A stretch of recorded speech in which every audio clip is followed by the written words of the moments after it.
Welcome to Chart of the Week for the week of October 25th. This time we'll look at housing permits and household formation in Colorado. The Census Bureau has released housing permit data up through August, and here we see the year-to-date totals for housing permits issued in Colorado. As you can see, numbers are way down from the sorts of totals seen earlier this decade. Back during the late 1990s and around the year 2000, new construction and housing permits were at very high levels. They fell as the 2002 recession got underway in Colorado, but by 2005, helped along by easy financing, permitting had regained much of the activity that had been lost after 2001. However, by 2007, new permits had gone into steep decline, and by 2009, permits issued were at the lowest level seen in well over a decade.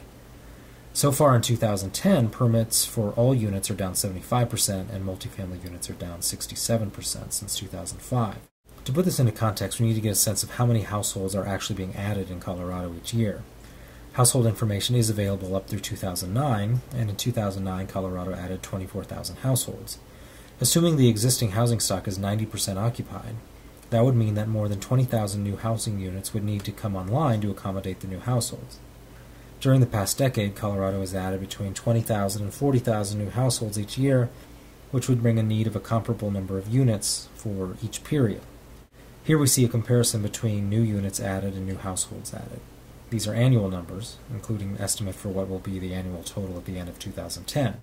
The red line shows us the number of new units, and the purple line shows us the number of new households added. Between 2002 and 2007, the number of new households added was not as many as the number of new units added. Most of these new units were single-family homes, and so one could certainly argue that there was overbuilding during this period in single-family homes. However, after 2007, far fewer units were being constructed than there were households being added.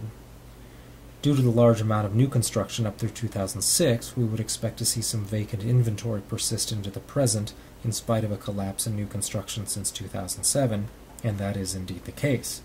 But most of the new construction between 2002 and 2006 was single-family construction, with only a fraction of the permits being issued for multifamily projects. As we can see here, the number of multifamily permits, the lower line, is in some years less than a quarter of the total number of permits issued. And among those multifamily permits, a sizable portion were for condominiums.